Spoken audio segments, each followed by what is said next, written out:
The Daily Code Snippet.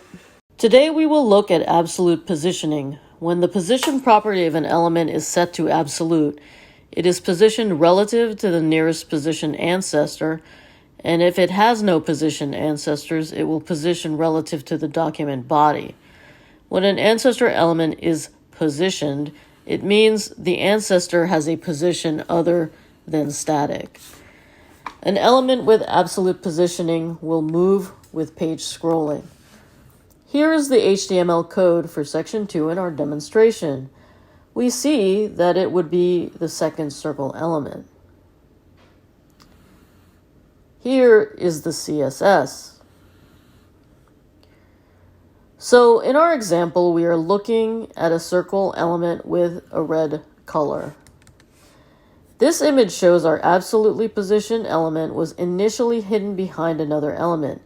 Even though this element is supposed to be in section 2, you can see it appears to be floating on top of section 1 and the navigation. Why is this?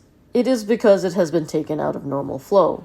Because its positioning is absolute and it has no position ancestor, it is positioning itself relative to the body of the page. And because the top and left are set to 100 pixels, it is offset from the top and left side of the browser window. Note, any margin will be added to the amount of offset. The fixed element has the same offset, and this is why they overlap. As the page is scrolled, the absolutely positioned element scrolls with the page while the fixed element travels. This is why it is revealed as the page is scrolled.